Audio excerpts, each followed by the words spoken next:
The 49ers have built a great team. How great? We're going to discuss that today. It is Wednesday. I got Steph Sanchez joining me shortly, along with Los.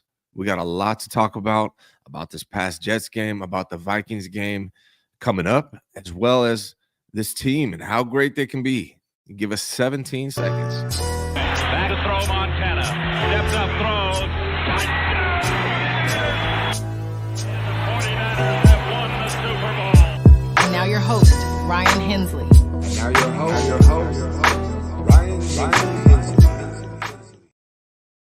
What's going on, everybody? Steph Sanchez should be joining me shortly, followed by Carlos at 11:30. We got a lot to talk about. I mean, the 49ers have built a hell of a team, so we're going to talk about that. By the way, we just got to 11,000 subscribers officially when I woke up this morning. So just want to tell all of you guys, thank you. Everyone who has subscribed means a lot to me. Really appreciate the support, and we're going to keep growing, keep getting better, and keep doing this thing. So the name of this show is 49ers. Kyle Shanahan and John Lynch have built a great team, a really good team. And, you know, I'm critical when they deserve criticism, but this team is hella good, man. The more I look at this roster, the way I look at how they played against the Jets gets me more excited about this team. You know, every year I've been a 49ers fan for the last 30 years. I get my hopes up that this could be the year. And hell, man, maybe this is the year. Dre Greenlaw fan says, congrats, big dog. Thank you, sir. I appreciate it. John Gotti says, good morning. Niner faithful. Good morning to John Gotti. Luis Blanco says, morning, Ryan. What's up, man? Garrett, what up, Niner Nation? Bang, bang. And Melvin says, yeah, but them late joiners cost number 6. We'll see. We'll see, man. This team is really good, man. I always get my hopes up every year, and I'm starting to get my hopes up again. I don't know if that's a good or a bad thing, but I'm excited. I got my girl backstage. Her name is Steph Sanchez. For those who don't know, what's up, Steph? I'm sure everybody knows Steph by now. What's going on, Ryan? It's still victory week, so victory Wednesday, right? We'll take that. Feeling good, vibes are good. Happy to be back on. I should have given you a proper introduction so you knew you were coming on. I just threw her on there, like boom, here you are, Steph. I'm always ready. I'm always ready. You are always ready. I was just thinking about this team over the last night. You know, every year I come into a season, I'm excited. I think maybe this is the year. I was a little hesitant this year because of all the contract stuff. But after watching them play last night, I'm back to riding high. My hopes are high. Hoping that this could be the year.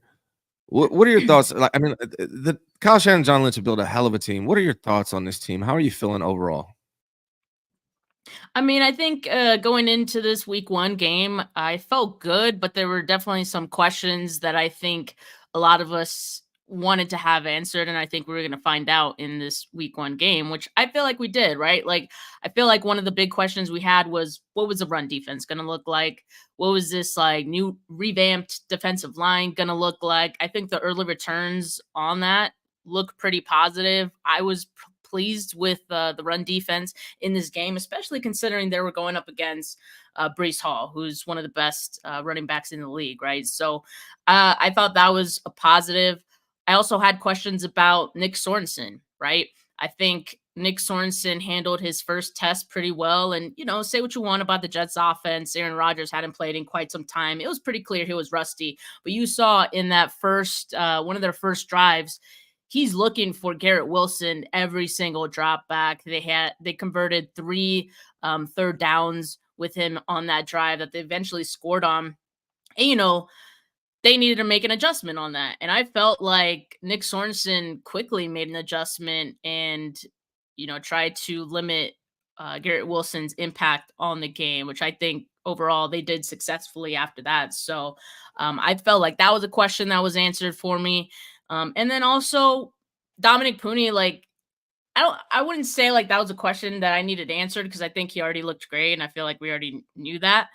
But this was a tough matchup, right? Jets defensive line, really good. He was going to be getting some snaps against Kinlaw. Okay, cool. But Quinnen Williams is going to be a tough matchup for literally every single offensive lineman in the league. And so that's a good measuring stick, I think, for any offensive lineman. Dominic Pooney against Quinnen Williams in the reps that I saw was pretty solid, man. Like he looks good.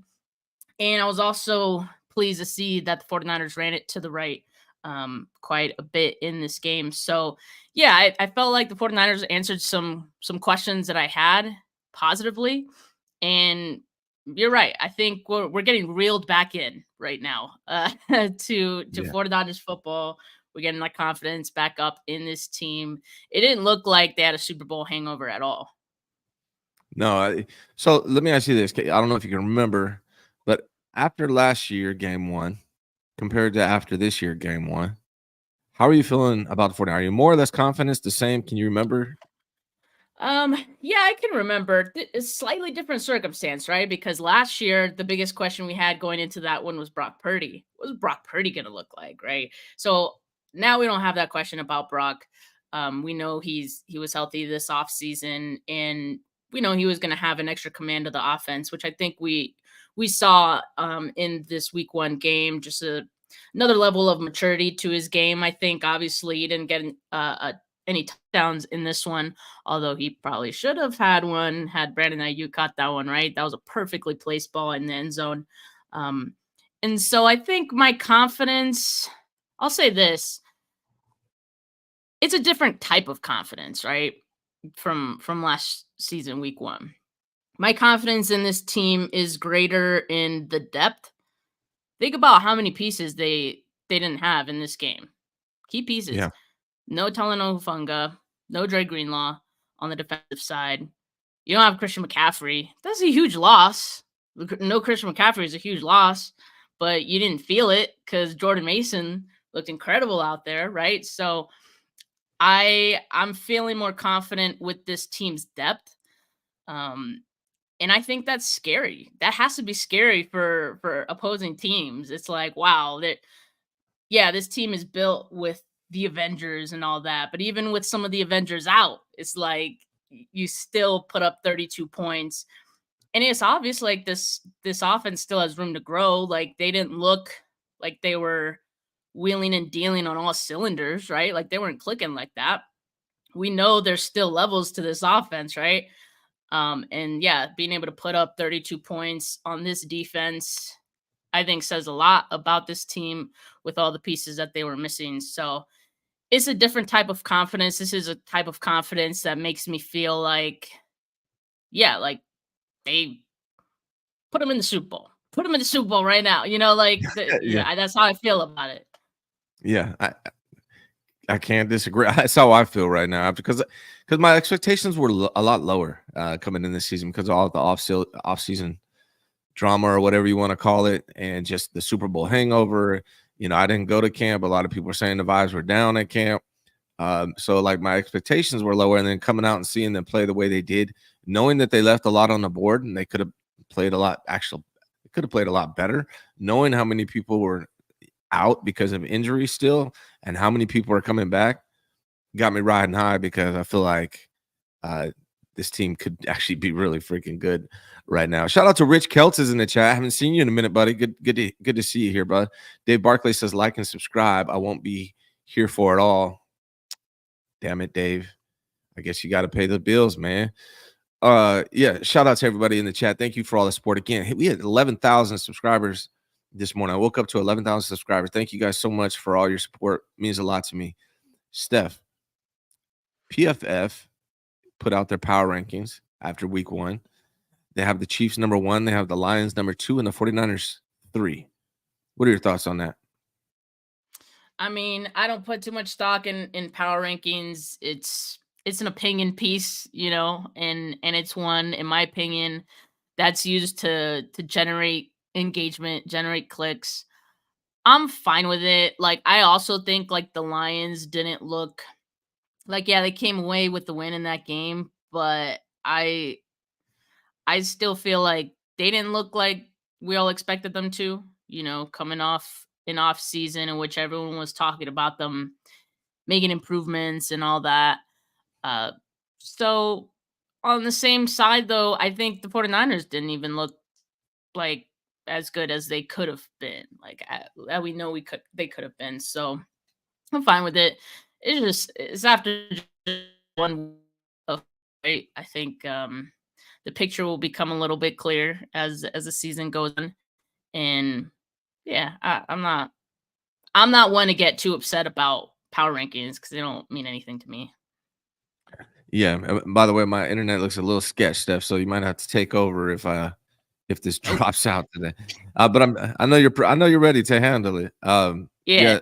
always right. Always ready.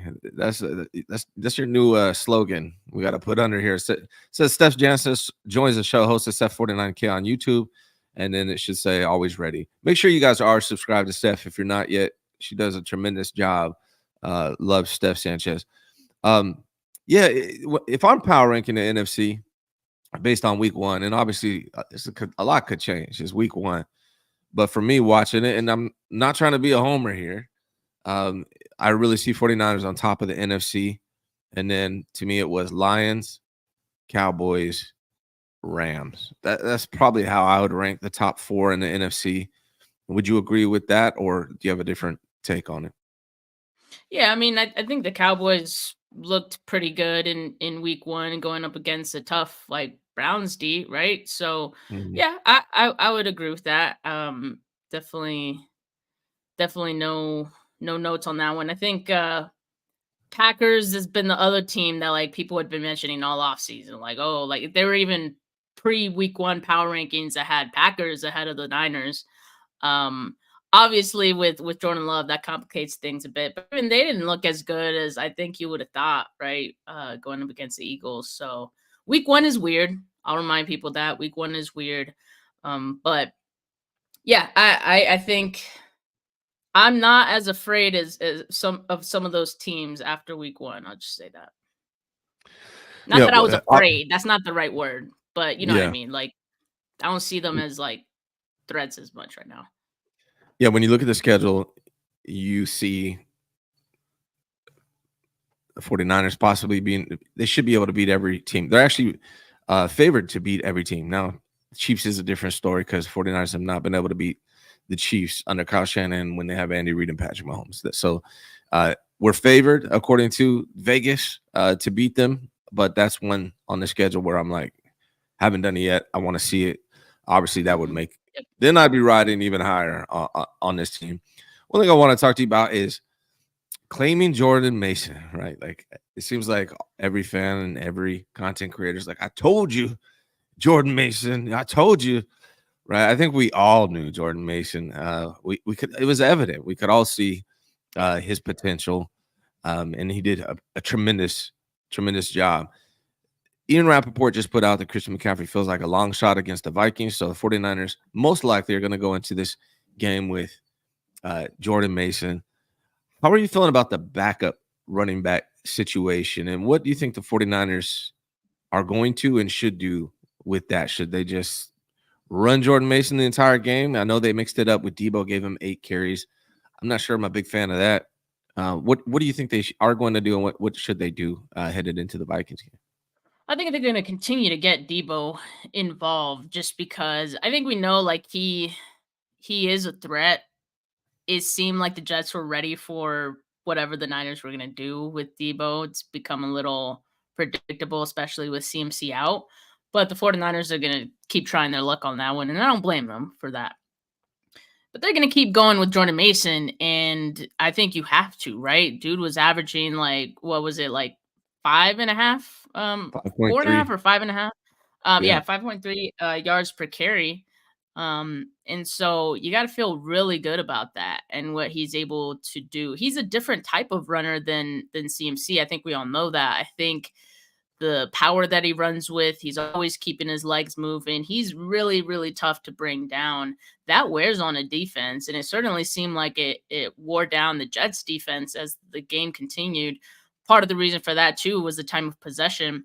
But you can control time of possession when you're running the football as dominant as the 49ers were with Jordan Mason in week one. So they're going to keep doing that. And I see no reason why they shouldn't. I think if for any reason like Jordan Mason does hit a wall, in any of these upcoming games or any of these games where we don't see McCaffrey. I think they'll throw in Garendo, but also keep in mind he was coming off a groin injury, right? Um, just the week prior to week 1. So maybe they were trying to ease him in. And, also he didn't have a lot of time in training camp. So there might just be some things that they're not as confident of him, like being able to go into a game in the regular season and handle right now. And if you have Jordan Mason, he's looking as good as he is, like there's no reason to take him out. So, and he proved that he can take on all those carries, right? And it didn't look like he was slowing down at all as the game progressed. So 28 carries, most that Kyle Shanahan has had for a player since his head coaching tenure, which is pretty crazy. And yeah, Mason looked like he could handle it. So I think Vikings probably looking at it and they don't want to tackle him already, like watching the tape. So yeah, that's going to be a weapon for the 49ers for sure. Yeah, it is a little if I had to, be worrisome. Chris McCaffrey out, and then you got Jordan Mason. And then behind that, you just have Isaac Grendo, who's a rookie, and we really don't know what he's going to look like running the ball in a real actual game, not against, second and third stringers. So that's something I am concerned about, especially with Elijah Mitchell out for the year. So it's just Jordan Mason, who I have a ton of confidence in, and Isaac Grendo, who is kind of an unknown. Obviously, he's one of the fastest running backs in the NFL. Big dude. So I do want to see him, but traditionally, Kyle Shanahan, you saw with Jordan Mason. Jordan Mason got barely any play his rookie year, and a little bit more his second year, and then now he gets this opportunity and he's capitalizing. So maybe Isaac Grindle will be fine, but it's a little early, and I don't even know if Kyle's comfortable with that. We saw in that game Debo getting 8 carries. He only averaged 2.9 yards per carry when Debo was in running the ball. I do got look. I can't just be all sunshine and rainbows about the 49ers. I got to find that one thing to complain about. I don't know if I like Debo running the ball 8 times. It's just I don't think it doesn't really work anymore. 2.9 yards per carry. I feel like Kyle's a little, and I understand why. Debo's a hell of a playmaker when you get the ball in his hands. But I feel like he's a little, the Saturday Night Live sketch, more cowbell. I feel like Kyle's on the sideline and singing more Debo constantly. I would love to see a little mix it up away from Debo sometimes. If I'm nitpicking, do you think Kyle is a little too Debo centric? I don't think so. I don't think 8 carries is like too centric of any player, and I think obviously the only reason he got that many was because Christian McCaffrey was out. But obviously seeing how it wasn't really working out, how Kyle Shanahan probably would have expected or liked, he kind of got away from it after a while. So we probably like there's a chance that we don't see 8 carries again for Debo in week 2. I'm sure they try it, right? Just to see how the Vikings look against it. Obviously, Jets, Robert Saleh, like they like I said, it's a little predictable at some points, and Saleh kind of being familiar with it already had his defense ready for it. So who knows what the what the Vikings are going to look like against it. Like, what if Debo could break a long one, right? And what if he's averaging more? Then you're going to want to feed him a little bit more and see what he can do because, he's always a threat to score when he touches the ball. So I'm not too mad at it. I mean, he was returning punts as well, or was it the kick returns? Kick return, it was a kick return. So, like, I mean, there's always a risk involved in literally any football play, right? But when you have a playmaker like that, you want to get the ball in his hands. I mean, sometimes I'm begging for Kyle to give Debo the ball, right? When they need a spark. So I can't be like, don't give him the ball because it's too dangerous at the same time. So we'll see. We'll see. He might dial it back this time, especially after seeing what Jordan Mason did. But I expect him to stay involved in the run game a bit. Yeah, I mean, maybe I'm being too hard. When Debo has the ball in his hands, it's phenomenal. Oh, I will throw out this. We were talking about him in the running game in the Super Bowl. 11 targets, 3 catches. In this last game, 9 targets, 5 catches. So he's 20 targets with 8 catches over the last 2 games, Super Bowl and game 1. I feel like Debo is phenomenal with the ball in his hands. I want to see Kyle get a little bit more creative with Debo. Like, maybe a little less, not a ton, a little less for Debo and a little bit more creative. Put him in motion, get him doing different things than we've seen from him before, because when the ball is in his hands, he's great. But when you're just, putting him up against man coverage, he doesn't seem to get open much, and he hasn't been effective in the run game from the backfield. Now, I do want to see him his jet sweeps, his bubble screens, things like that. That's where Debo really excels. If I'm nitpicking and trying to find something wrong with this last game or something wrong with the 49ers, because it's hard to do right now, to be real. But if I'm nitpicking, that's the one tweak that I would like to see them figure out. How can you get Debo involved without overdoing it and in a creative way that's not what we're used to seeing? That the NFL, when you see Debo in the backfield, you know it's coming. So that's the one tweak I think I would like to see them make. But maybe I'm just stretching it right now, trying too hard. I mean, they had that one play, the per dog play, where they had Purdy going out there to catch the ball with looked like Debo was gonna throw it to him. So I mean, that's different, right? It just didn't work out, which sucks, because then we'll probably not see it maybe for several weeks, if at all, again. But I mean, that's a new wrinkle, right? That's something new. But I'm with you. I think, like I said, is some things were predictable. I think someone in the comments said, like, you see Debo in the backfield, he's getting the ball. Like, yeah, like that's true. So yeah, if they mix it up a little bit, which I know Kyle could do. Again, you got to keep in mind that the 49ers seem to be surprised that McCaffrey wasn't going to play in this game. I think that with the whole controversy they knew since Friday, I don't think that's necessarily the case. They probably knew there was a chance he could or couldn't go, hence him being questionable to begin with. But so I don't think Kyle really had a chance to plan for special plays for Debo in this game, aside from the ones they always have, in their back pocket. So maybe in week 2 we see a little more creativity with Debo. Yeah. I'm sorry, man. My Wi-Fi is so bad. I apologize, everybody. I really got to get a direct line out here in the office.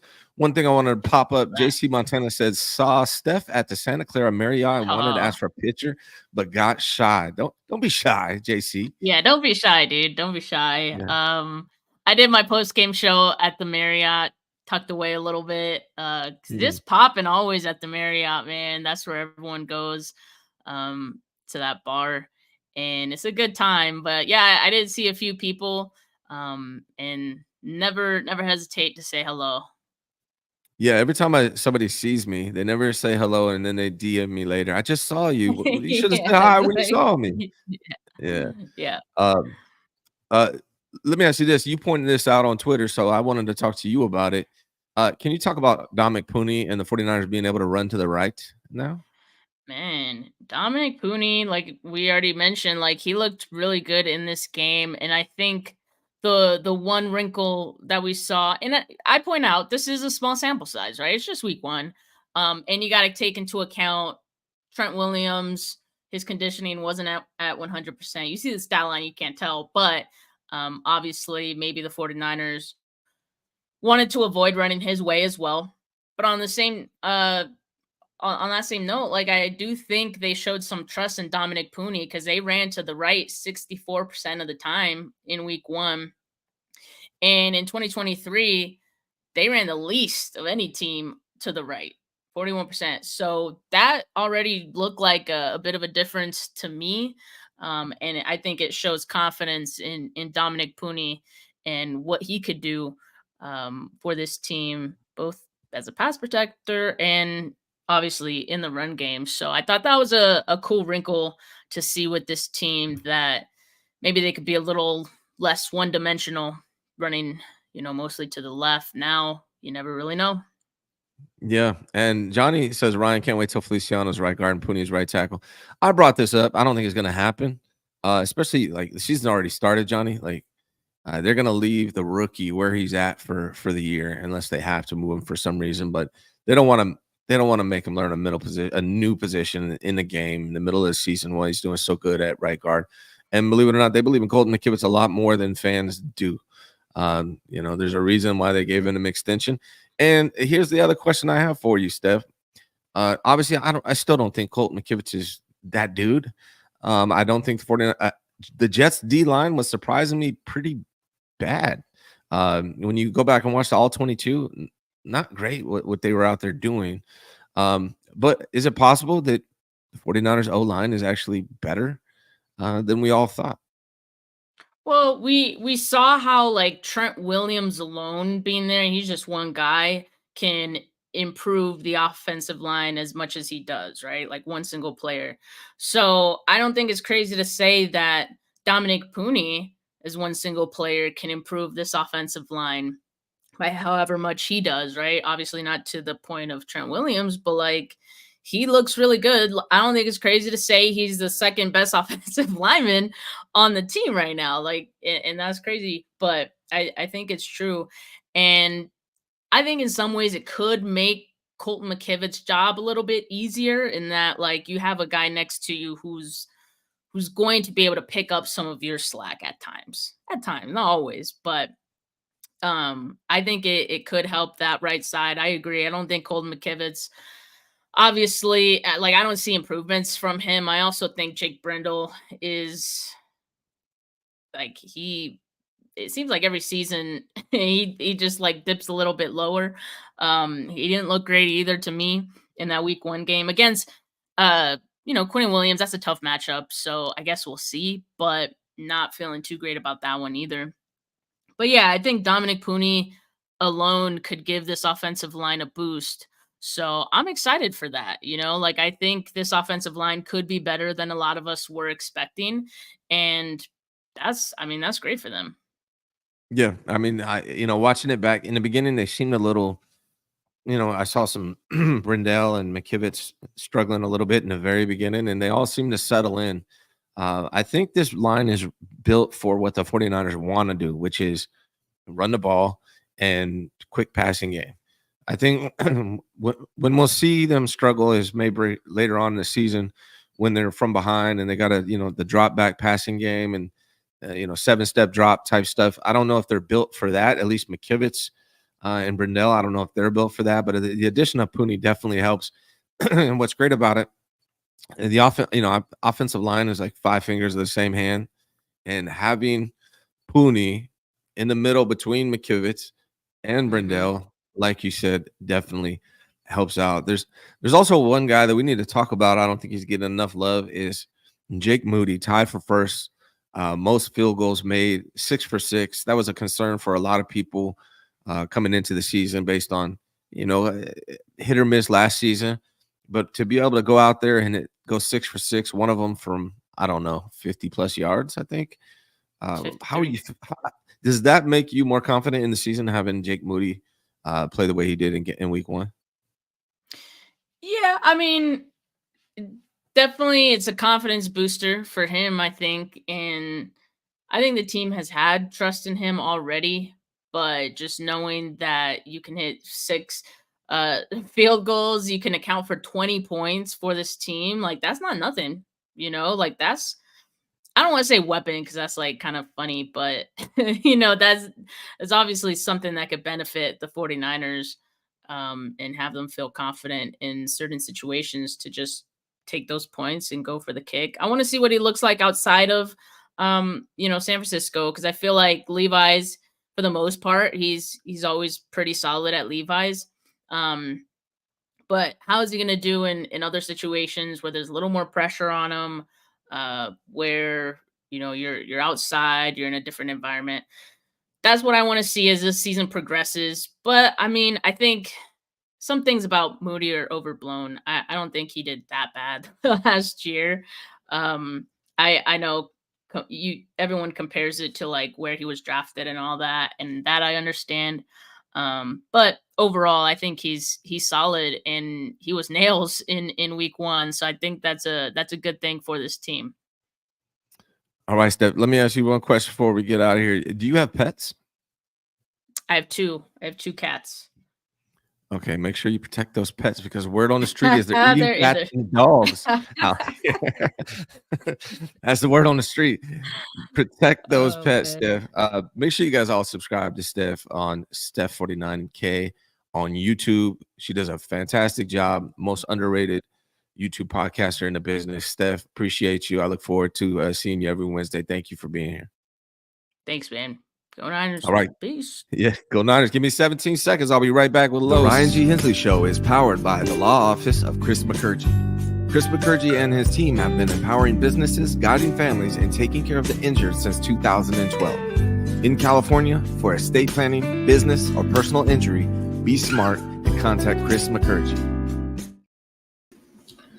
What up, everybody? This is not Steph Sanchez. We just left Stance. This is Carlos. My guy, I almost gave away your last name. We're not doing that. What's up, Los, man? How you doing, brother? I don't think you can pronounce my last name, brother. What? You know I'm Mexican, right? Everyone, you didn't know I was Mexican? You know that's the angle I'm coming at you with. Oh, what's up, man? Hey, no. Before we talk football, Yeah. just a shout out, happy pre-anniversary to you, man. As a married man for over 2 decades, I understand it's not an easy task. So props to you and the wife. Yeah, man, not easy. Married 18 on Sunday. Be married 18 years, together 23 years. Yeah, it's not easy, man. I think a lot of people, think that marriage should be easy, and it's not. There's ups and downs, and you gotta want to work through it. And it's not all, it's not all gravy all the time. You got to work through things, but you got to want to. Shout out to my wife, love her to death. Always love her. Yeah, we're actually headed out for the weekend. So for everybody that watches the show on a regular basis, I will have no show Friday, no call-in show Saturday, and then tomorrow Johnny Dales couldn't make it. So I got a surprise for you guys. Rod Brooks is going to be joining me tomorrow. So tomorrow will be my last show of the week, and then I'll be back Monday with Eric Crocker. But yeah, Rod Brooks will be joining me Thursday. I'm going to try to watch the game somewhere on Sunday, and then I'll be back Monday with Eric Crocker. But thank you, Los. I appreciate that, brother. Yes, sir. What's new with you, man? What's new in your part of the world, man? Not much. It's finally cooling down here in AZ. When I say cooling down, it's dropping into the 90s. Triple digits are slowly going away, and the evenings are dropping into the 70s. So, man, I'm not going to lie. That is a really good feeling to have it cool down like that. But yeah. But talking about the game, so my perspective is this. I have a little bit different perspective than I think most fans do about watching regular season games.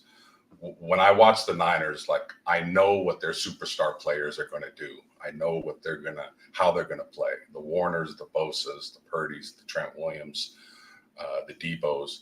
We know what we're going to get from them. I'm locked in, Ryan, on our rookies and our second-year players. Guys like Pooney, guys like Darrell Luter Jr., D. Winters, Jacob Cowing, Mustafa. I'm surprised he didn't play. I'm looking at those young guys to put us over the top and take our roster to an even greater level than years past. I'm also, as you know, locked in on our head coach and our defensive coordinator, because our defensive coordinator had a pretty good game plan. Game one, he was kind of an unknown. So I want to see what he brings to the table as far as, defensive strategies and things like that. And, I'm always locked in on Kyle and see if he's doing things, not necessarily game to game, but long term. And what I mean by that is he going to use his roster, his whole roster, for a long, hopefully 20-game season? When McCaffrey does come back, is he going to go back to McCaffrey 80-90% of the time? Or does he have trust in the young guy in Mason who proved himself? He was asked that question in the press conference. Go back and watch it. And I think I was at least a little disappointed at his answer. Will he aggressively, when he has a fourth quarter lead, put the nail in the coffin and have a killer instinct? Or will he kick field goals? He kicked a field goal again this time. Did anybody see what D'Amico Ryans did up 22-20 in the fourth quarter, 4th and 2 at the opponent's 7-yard line at the Colts? He was up by 2. Could have kicked a field goal like Kyle probably would have did and gone up 5. Leave the door open. Goes for it on 4th and 2, touchdown, 29-20. Game's over.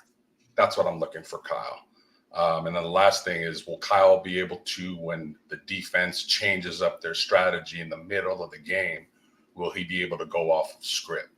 So these are the things, the young guys and Kyle and the defensive coordinator, I'm looking at, game by game to see how it's going to progress during the year and how it goes. Yeah, that's why I enjoy having you on. I was actually going to ask you that, but real quick, I want to thank Chris Nunes for the congratulations, and congratulations to him and his wife for the 18th anniversary as well. Thank you, guys. Appreciate it, and congrats, Chris. Yeah, man, I was going to ask you because I know you're one of the, you're a hard critic on Kyle Shanahan. One of the, and that's why I love having these different guests on, right? Like, you come from the era of the success in the Super Bowl, 5 Super Bowl W's. You come from the Joe Montana, Steve Young, Bill Walsh era. A little older than me, not much. You don't look it, but you are a little older than me. So you come from that generation. I gotta witness some of it, and so I know you're a little bit harsher on Kyle than a lot of the younger fans are. But after watching that game, I was curious to see what your thoughts were because, coming into this season, everyone said the vibes were low. We had all the contract mess. But after that game, I felt really rejuvenated. And the reason being is I'm looking at this team like, okay, they didn't play that good. There are some bad third down play calls in the first half. There are a lot of guys missing. Still, Christian McCaffrey, Drake Greenlaw, Talanoa Hufanga, the list goes on. And despite all that, they still whooped their ass. So like that kind of got me excited. If they can clean these things up, be a little bit smarter on third down. There was like 3 third down play calls in the first half that I really wasn't a fan of from Kyle, which led to 2 field goals. Maybe could have got a couple touchdowns instead, and on the first drive it led to 3 and out. So little small things that I look for. I guess my standard is perfection, even though that's an impossible standard to achieve. That's what I look for when I'm watching my teams. I agree, and I do not want to come across as negative at all. For me, it's more constructive criticism. It's like, okay, this team has gotten so close so many times. Like, what do they need to do to get over the top? And for me, it's been coaching. We haven't lost the Super Bowl the last 2 times. Quite frankly, the NFC Championship against the Rams a few years ago because we didn't have talent. We didn't have the best roster. We've had the best roster for 5 years. It's been coaching and execution that has cost those games at the most critical times. So when I hear content creators and people on the radio stations, quite frankly saying, well, it looks like the Niners are still the best team in the NFC. Like, it doesn't matter. It doesn't matter. They've been the best team. They've been the best team in the NFL for the last few years. It just matters. It doesn't matter who the best team is who plays better when it counts in January and February. And just a little tinkering of this and that, I think is going to get them over the top. One thing I can say I'm absolutely juiced about our team more than I have been in a long time, is our secondary. Our secondary can cover. They're deep. They go 5 deep, then all these guys can cover. And what that's going to do is, even if our pass rush isn't, perfect, it's going to have a lot of coverage sacks because they're going to be able to hold up more on the back end. So I think our secondary, especially with the young guys, would like to see Mustafa play a little bit more because I think he's a difference maker. Not just a guy that can cover, but the way he hits, he can create turnovers. Like that, the Niners defense has always been really solid and really good at not giving up a lot of yards or points, but they need to create a few more turnovers because turnovers in those big games are the difference, man. Yeah. Dave Barkley, real quick, said had doctor's appointment, kept listening though. Thank you, Dave. Appreciate you, man. Hope all is well with the doctor's appointment. Glad things are going well. Congrats. Thank you, Dave. It takes 20 years to get 20 years experience. Awesome. Yeah, it does, man. It definitely does. Okay, brother. Well, the 49ers are playing the Vikings this week. Kind of a short week. Had a game Monday night. They're going to turn around and play the Vikings on Sunday. The two best performances by quarterbacks, according to PFF, and I don't know if you're a big believer in PFF or not, in week 1, Brock Purdy, Sam Darnold. Are you buying into the Sam Darnold hype? No, not at all. Not at all. The Niners know him, and he knows the Niners defense. So it's going to be an interesting chess match. It's going to be an interesting strategy by the coaches on the game plans about how they're going to defend them. I think the Niners D knows what bothers Darnold. Maybe rush up, pressure up the middle.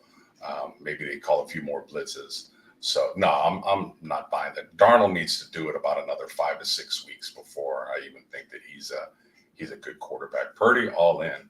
It's funny, you hear about, people like saying Purdy didn't really play well. People, you have to stop like the underdog fantasy and fantasy stats and separate like watching the game as a football player. Like he played a very good game. He didn't go over under on 225 or 250 yards. That doesn't mean he didn't play good. He didn't throw 3 touchdowns. It didn't mean he didn't play good. He managed the offense.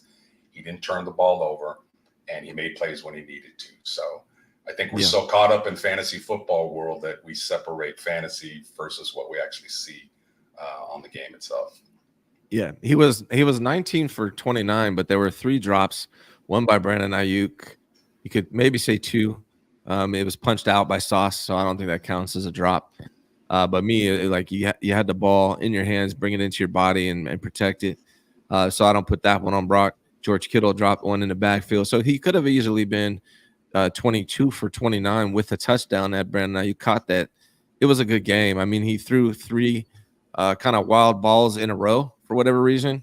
But besides that, he did miss Juice. He could have had Juice down the sideline initially. And then he came back. I know he saw that afterwards, or someone talked to him about afterwards, because like 2 plays later, he hit him on the opposite side of the field for that deep shot, which is a great throw.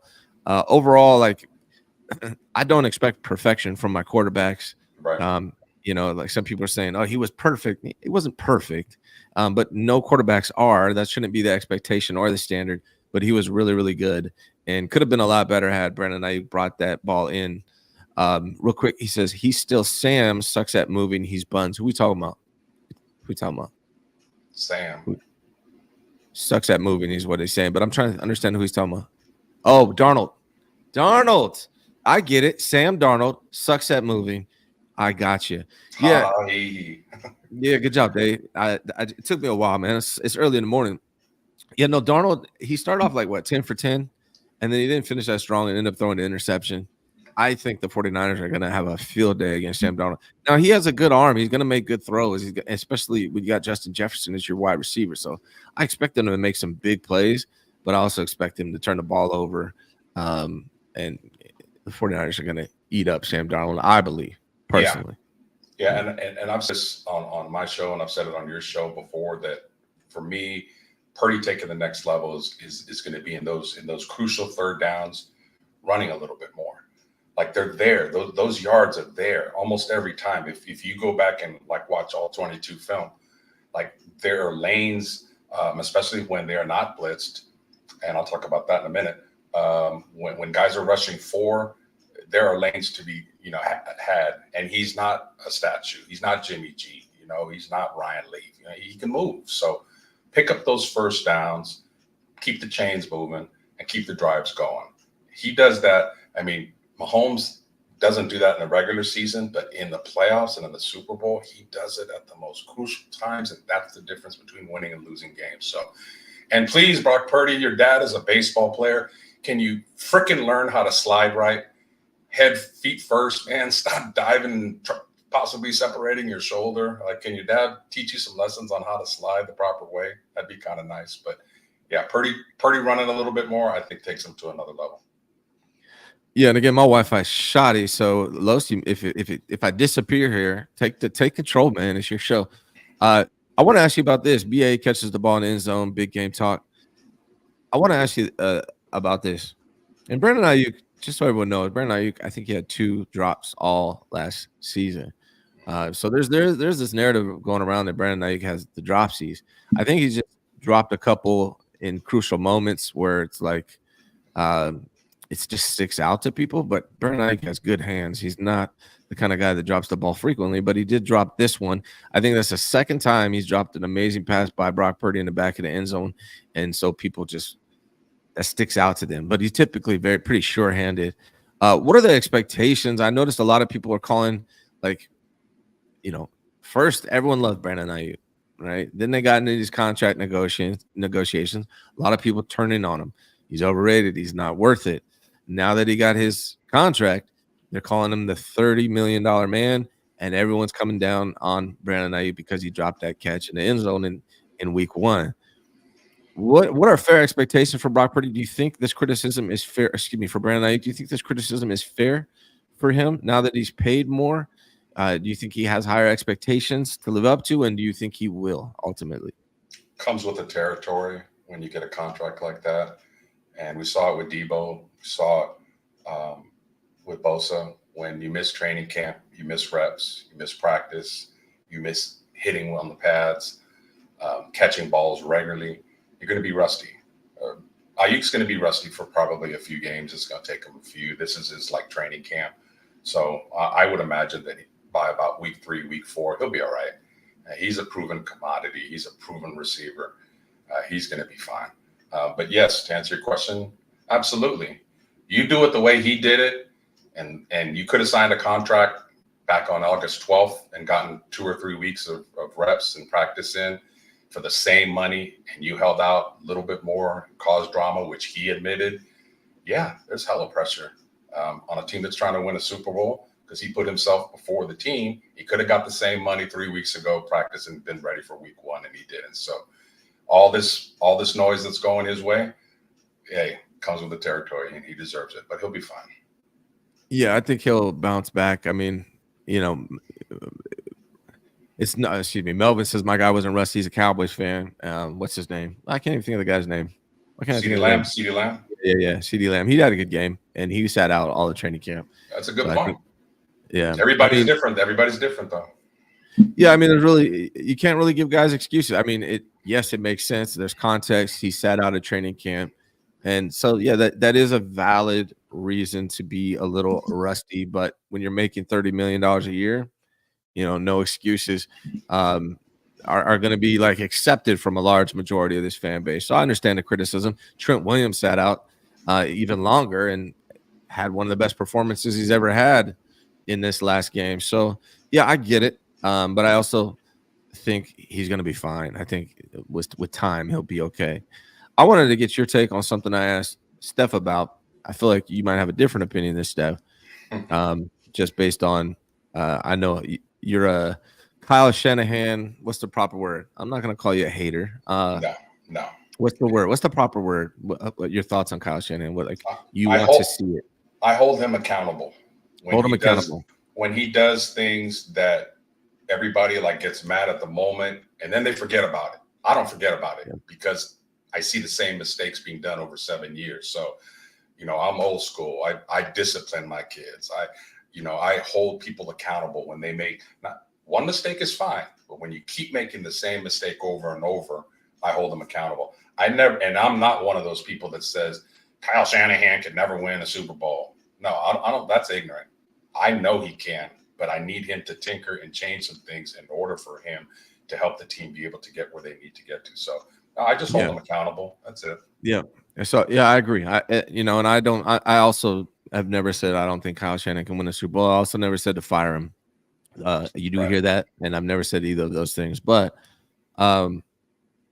what do you think about? Is he too upset? This is something I'm trying to a great game, a lot to be happy about, a lot to be excited about. But the standard that I try to hold the 49ers to is perfection, which is I know is an unachievable goal, but that is the goal. I mean, here's the other thing. Before I ask you this question, what I think a lot of people don't realize, or maybe they realize it, they just don't think about it, is that every coach in the NFL, hopefully, I mean, every coach in high school, every coach in college, win or lose, you watch back the film and you figure out, can you do better?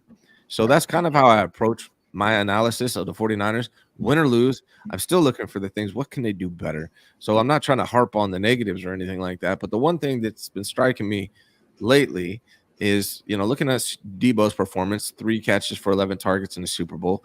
Looking at him in this game, I think he had 5 catches for 9 targets, I believe. I think that's accurate. So 8 for 20 on targets for Debo. He ran the ball 8 times from the backfield, 2.9 yards per carry.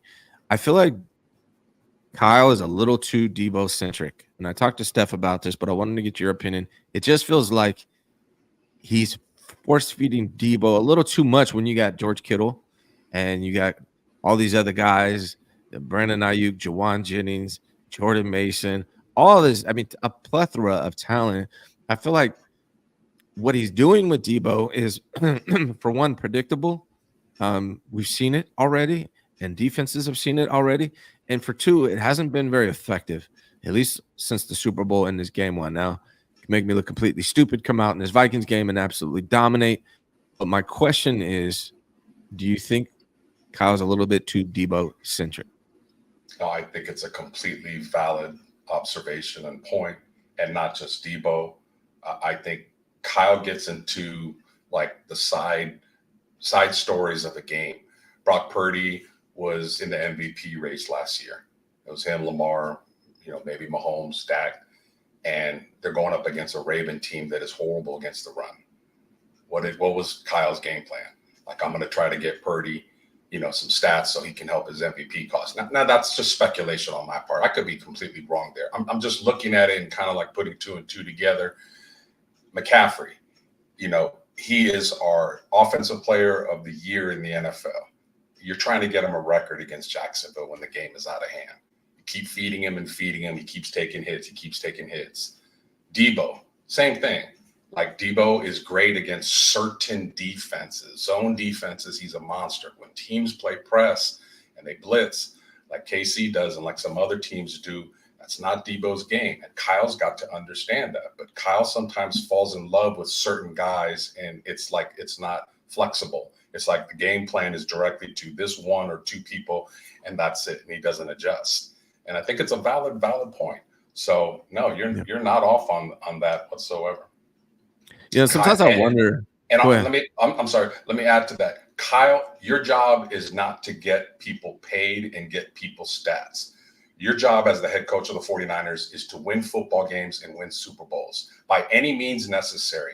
If you're such a genius, look at who you're playing, look at how they're defending, and attack them with all the weapons that you have, not just your favorites. I'll leave it at that. Yeah, and I do think CMC and Debo are both his favorites, and you can kind of tell by how he plays with them. So that's just one adjustment. Again, 49ers are a great team. Kyle's a very good coach, and absolutely.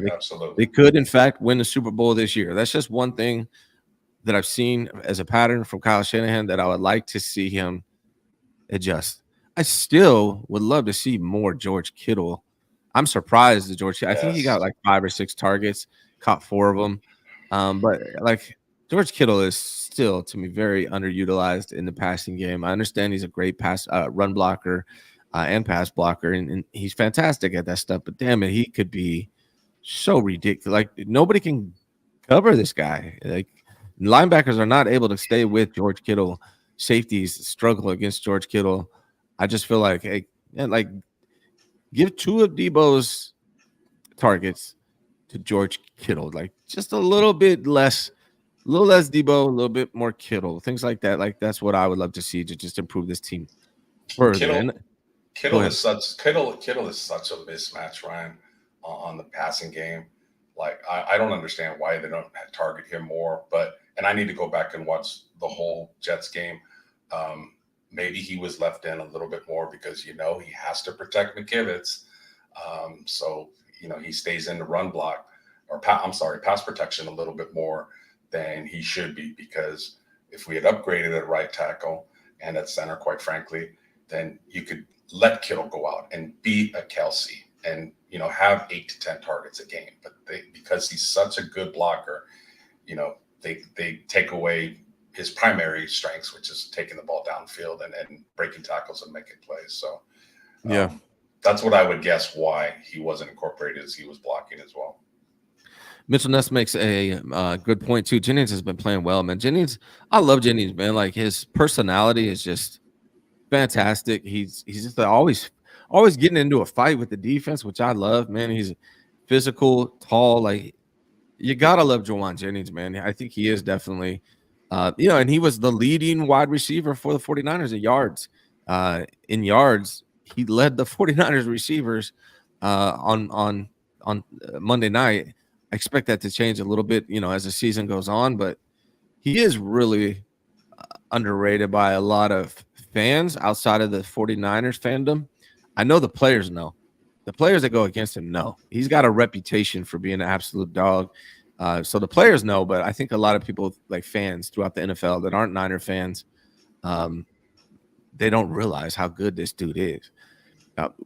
Austin says we need to get Breida back to compliment Mason. That's why I said I feel like they need that veteran because I mean I would love to see it be Isaac Grindle. Maybe Isaac Grindle is fantastic, but I just feel like Kyle traditionally likes to play experienced guys. With CMC out, I don't know how long CMC is going to be out. That's the other thing. According to Ian Rappaport, they're going to miss this game. But like if you're not comfortable with Garindo, I thought Matt Breida looked great in the preseason, so I wouldn't mind bringing him back. But who's the other running back is he on the practice squad? Is it Patrick Taylor, I believe? No, Patrick Taylor's on the actual team. So he's on the actual roster, and him and Garindo didn't touch the ball against the Jets. So that's again going back to what I said earlier about Kyle using his whole roster. It's like if Mason starts now touching the ball 28 to 35 times, hey, we've been asking for it. It's like, don't be a hypocrite. You've been wanting Mason to play. Yeah, I do, but I kind of like the Detroit way of doing things. They play Gibbs and they play Montgomery because they understand what the bigger picture is, the long haul, keeping both of those guys healthy. Now, they could still get hurt if they carry the ball 3-4 times. I get it. But you have a less opportunity if you keep feeding him. So I'm going to be very curious when McCaffrey gets back how the splits are going to be. Is it going to go back to Jordan just gets 1 or 2 carries a game, or is he going to get what I think he deserves, 8 to 10 carries a game? Yeah. I mean, always give these guys a spell. Use 2 running backs. I mean, Patrick Taylor looked pretty good in the preseason. You still got Keyshawn Vaughn on the practice squad, so maybe they roll with those guys instead of Matt Breida. Maybe Matt Breida's ship is sailed. I don't know, but I just figured that was a move they might make. I thought it was really great to see Kyle Juszczyk get out there and get a catch. Brock actually missed him on the first one down the right sideline. Back to him 2 plays later, and Juice is, he's the highest paid fullback in the NFL. He's always open. He's always open, Ryan. Like they don't even pay attention to him. He's always open. So that was good to see him catching something downfield. Yeah, he just sneaks out there. Has great hands for a fullback, maybe the best hands for a fullback in the NFL. Let me ask you this, man. Last question for you. Thoughts on the games versus the Vikings? Niners are 6.5-point favorites. How do you see it going? Possible trap game. They never play well in Minnesota for whatever reason. Short week. They need to start. They need to start fast because if it's like a 13-13 game in the third or fourth quarter, weird things have happened, and they got a superstar wide receiver in Jefferson that can make plays in front of you or behind you, and they got the quarterback that has the arm to get it behind you on any given play. So Niners need to come out and handle their business, start fast, build the lead, continue to build the lead. I see them pulling it out, 7 to 10 points, like maybe 27-17, something like that. But I think it's not going to be easy in the first half. That's a raucous crowd, and Minnesota is going to make it a little bit challenging, I think, in the first half. Make adjustments and do the right thing. Yeah, man, I think they pull it off. I think they cover the spread, and I think Sam Darnold comes back to reality against his former team. I'll be surprised if Sam Darnold goes out there and just eats against this team. I think 49ers defense is really good. I'm happy with what I've seen from Nick Sorensen, the adjustment he made in this last game. One drive allowed, and he was like, nope, go back to press man coverage, switched it up.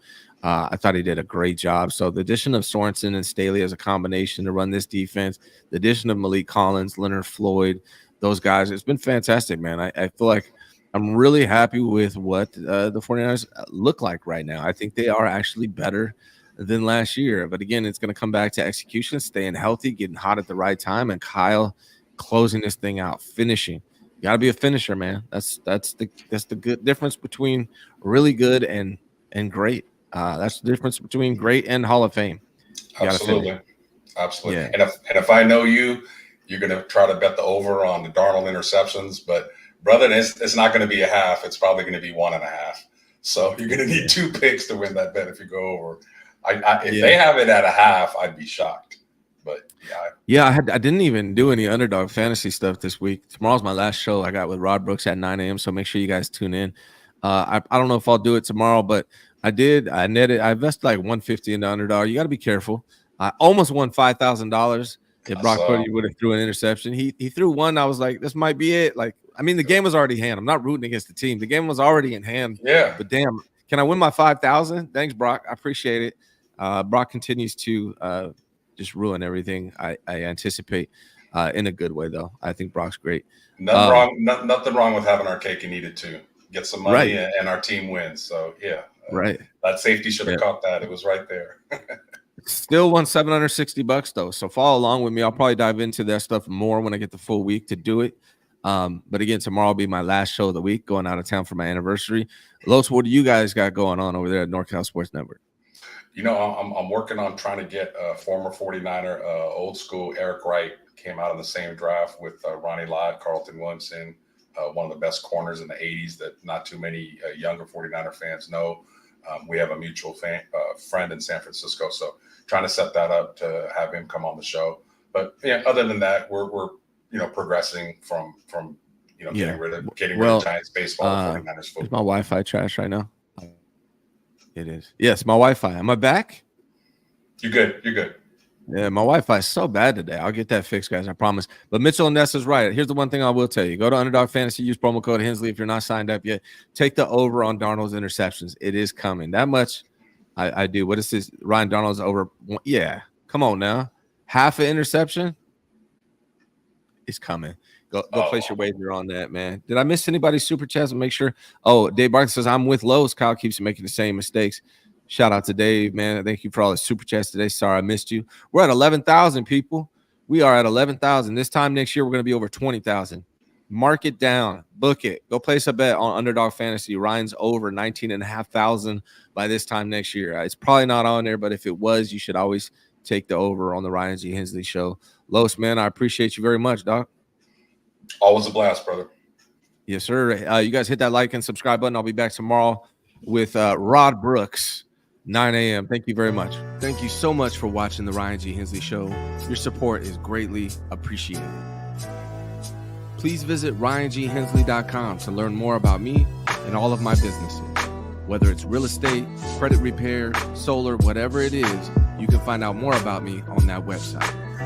Hit that like button, subscribe, and turn on your notifications so you know when we go live. Thanks again for watching.